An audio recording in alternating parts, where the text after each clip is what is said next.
Hi everyone. It is the height of summer. It is hot outside and we have been filming some videos to bring you from the barn in Rhode Island. But in the meantime, here I am again doing this myself. Today I thought it would be fun to bring you here into my storage locker and share 3 books with you that are very meaningful to me. So this is the beautiful storage locker, this magical treasure trove where I keep things, and this stuff, it moves from here to my apartment and back here when it's not being used. And one of the things that people ask me is, where do you keep all your books? So I don't keep a lot of books. That's the truth. I only keep the ones that are really the most meaningful to me, and most of them I keep in here.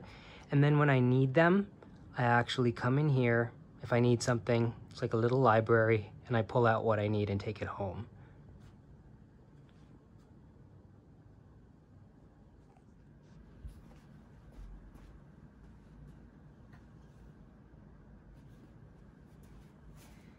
Okay, I would really love to make this an ongoing thing because I have so many books in my life that I love, that have changed my life, that are meaningful to me. Some are very silly. There's one in here called How to Be French or How to Live Like a Parisian. Is that in here? Anyways, it's a really silly book, but many others are a lot deeper, and I would just love to share all those with you. Today, I picked 3, and I picked 3 books that I love, that are really meaningful to me, and maybe there's something in here that you would actually be interested in reading. I'm gonna liken my relationship with reading books to my relationship with going to the gym. I make this analogy all the time because to me it really is the perfect analogy. When you go to the gym, if you've never been to the gym before, when I went to the gym for the first time, I learned on that very first day, you don't just walk over to the weight rack and pick up a heavy weight and start lifting that. You start with the lightest weight if you've never done it before, and you build up endurance and you build up strength. You start with like a 2-pound dumbbell, which is lighter than a watermelon or lighter than a cantaloupe, and you lift that and you slowly build from there until, if you want to eventually lift heavy weights, you're lifting 100 pounds. So I think the same thing for me has applied to reading.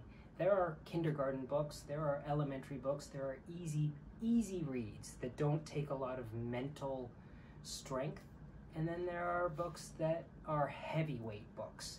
So I have an example of 3 of those books, 3 books here. The first book that I just love so much is by Mark Twain, and it's The Adventures of Tom Sawyer. This was written over 100 years ago, 200 years ago? Anyways, it was written in the 1800s. It reads like a children's book. I would say this is a lightweight book, but because it's a historic book, it can feel a little more heavyweight because it was written a long time ago. The story itself is so simple and it's so playful, but there are such wonderfully deep, meaningful parts of this book that I love so much, and it's what brings me back. I've read this a few times now. My recommendation to anyone that might be interested in reading this is read it with a southern accent in your head. That's kind of what I do. I find that a huge part of reading a book is finding the voice of the book. And I didn't tell myself to do this, it just kind of happened. So with this one, I just found myself early on reading it in the context of where it takes place. And I started to really hear it. There was a rustling of dresses, and the standing congregation sat down. The boy whose history this book relates did not enjoy this prayer, he only endured it. If he even did that much, he was restive all through it. He kept tally of the details of the prayer unconsciously, for he was not listening, but he knew the ground of old, and the clergyman's regular route over it. And when a little trifle of new matter was interlarded, his ear detected it, and his whole nature resented it. So I just find that really helps. Mark Twain, The Adventures of Tom Sawyer, sort of like a elementary level book. The next book that is very specific to me, I do not recommend this book to everybody, but this book I loved so much, and it's out of print. It's not easy to find. It is the biography of my favorite painter of all time. It's the biography of John Singer Sargent by Charteris. Edmund Charteris? Edward Charteris. What's Charteris' first name? Let's see here. Oh, Evan. It's John Sargent by the Honorable Evan Charteris. And this was written in 1927, shortly after Sargent died. And to me, it's a very beautifully painted picture of Sargent's life. I didn't know very much about him. I just sort of knew about his paintings visually, and I wanted to learn about his entire life and how he became the painter that we know today, the famous painter.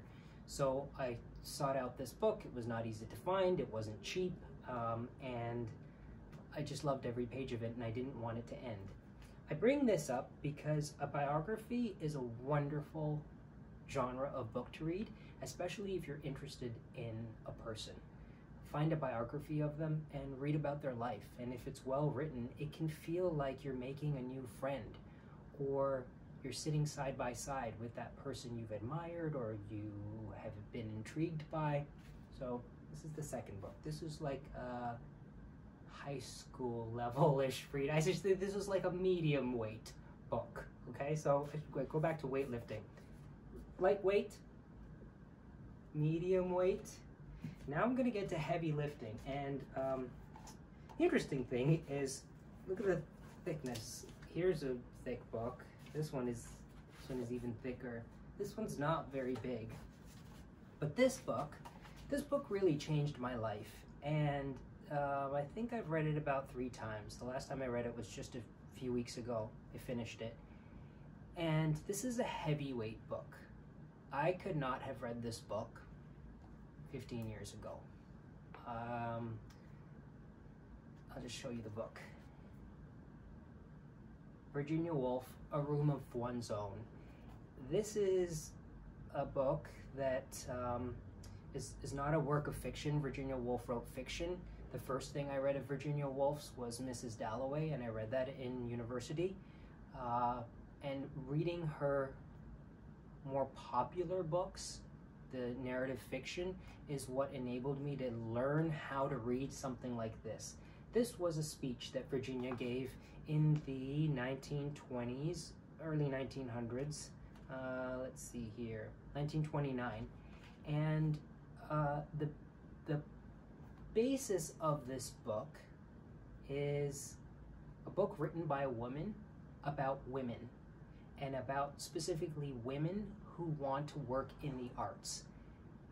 Virginia Woolf made a case in this speech that at the time, to be a woman that can write leisurely like herself, one needed 2 things. Money, enough money to survive every year, and a room of one's own, a place to write where she could be isolated. And she makes the case of how that is linked to privilege, and that most women that might aspire to becoming writers unfortunately do not have that privilege. Someone rolling a ladder outside.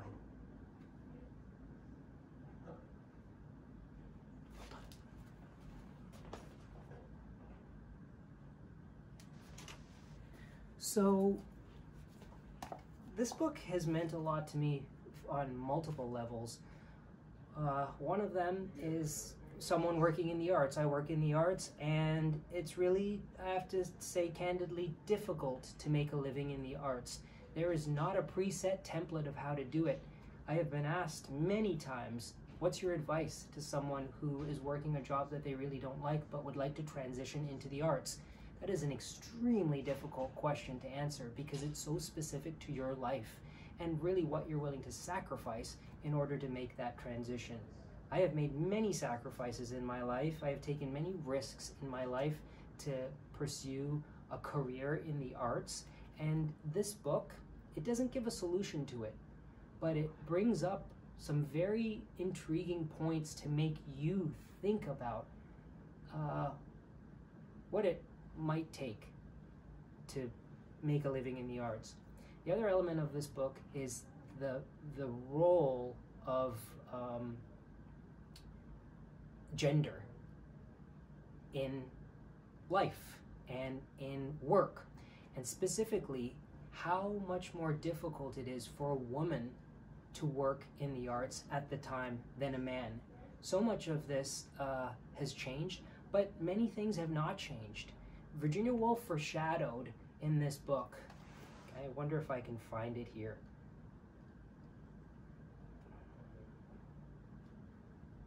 She foreshadowed that things would change, and she did it in an incredible way. She said at the time that certain jobs were restricted to women. They weren't allowed to do certain things, but that maybe in 100 years things will have changed. And let me find it here because it's so good.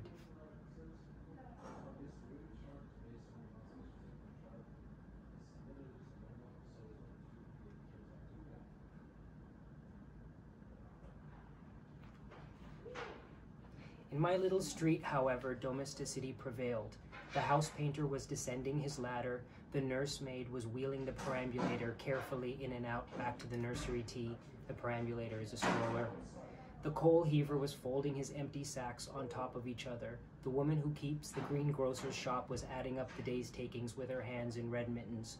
But so engrossed was I with the problem you have laid upon my shoulders that I could not see even these usual sights without referring them to one center.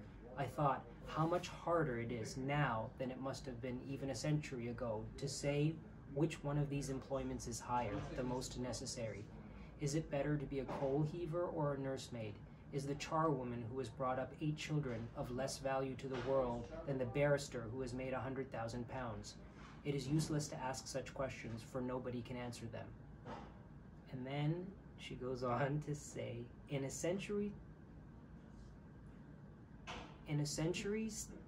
time, very possibly, they will have changed completely. Moreover, in 100 years, I thought, reaching my own doorstep, women will have ceased to be the protected sex. Logically, they will take part in all the activities and exertions that were once denied them. The nursemaid will heave coal. The shopwoman will drive an engine. All assumptions founded on the facts observed when women were the protected sex will have disappeared. Here we go. So, the nursemaid will heave coal. The shopwoman will drive an engine. And that has happened. So, I'll stop there with this book. This is not an easy book to read. She writes in her stream of consciousness. It is all over the place sometimes, and it's very hard to stay focused and understand what she's saying. But if you're used to her writing, and if you can understand her, this is an incredible book. And this is one that has changed my life. So there we go, 3 books from the storage locker. Thanks for watching.